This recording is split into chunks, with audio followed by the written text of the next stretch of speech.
से हमें कोई फायदा नहीं है। मैं चाहता हूं कि सिलेबस में तब्दीली लाई जाए, करिकुलम जो है सुधारा जाए। उसके अलावा अब टाइम कम है, मैं इसलिए जल्दी बोल रहा हूं सर। हम चाहते हैं कि अपग्रेड स्कूल होने चाहिए। जो प्राइमरी है वो अभी तक प्राइमरी है, अपग्रेड करना बड़ा जरूरी है।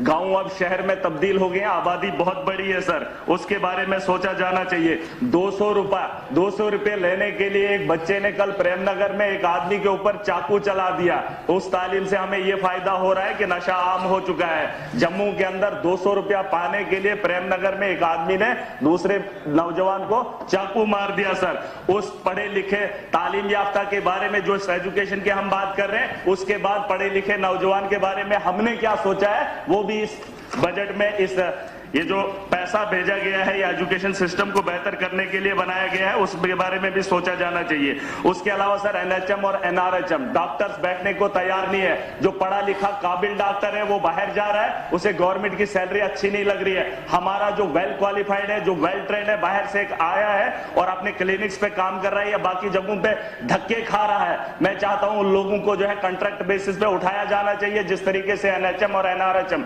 जब से ये स्कीम आई है, जब से ये लोग आए हैं, हमारे पहाड़ी इलाकों में थोड़ी सी राहत हुई है। गुंदना के अंदर एक्सीडेंट हुआ, मैंने मैडम साहिबा को बोला, चिट्ठी लिखी, वहां पे एक्सीडेंट हुआ, रात 5 बजे का गालबन वाकया था, डॉक्टर वहां पे तैनात नहीं था। फिर जब हंगामा हुआ तो 15 लोगों के ऊपर एफआईआर लगाई गई। जब डॉक्टर वहां पर बैठते नहीं है तो एडमिनिस्ट्रेशन कार्रवाई करती है। जब लोग हंगामा करते हैं उनके खिलाफ तो लोगों के खिलाफ कार्रवाई होती है, डॉक्टर के खिलाफ नहीं। मैं बोलना चाहता हूं कि अगर वो वहां पर नहीं बैठेंगे तो उनके खिलाफ कार्रवाई कौन करेगा। मैंने मैडम को ऑलरेडी चिट्ठी लिखी है। टीएचसी का 20,000 की आबादी है सर, गुंदना का इलाका है, 20,000 की आबादी है, लेकिन वहां पर एम्बुलेंस नहीं है। उसके अलावा मैं बात खत्म करूंगा सर, सोशल वेलफेयर की बात है।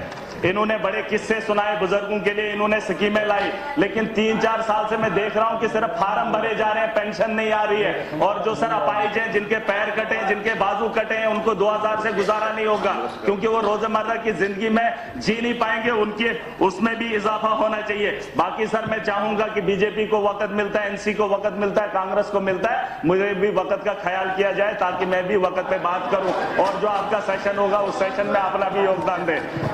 हाँ, सीडीएफ का भी सर ख्याल रखा जाए।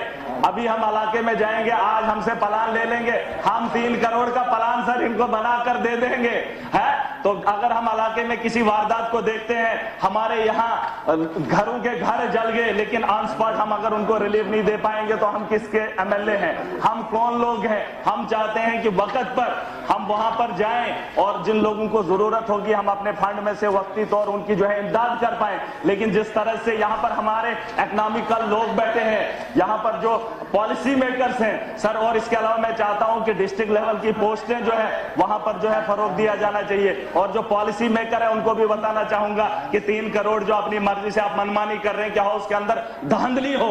हम आपस में भिड़े ब्यूरोक्रेट्स के साथ, आप पॉलिसी कम बनाइए। हम जमीन से जुड़े लोग हैं, हम जानते हैं हमने लोगों के लिए क्या करना है। सुनी हुई सरकार है, फैसला हम खुद करेंगे। और सैलरी तो बोला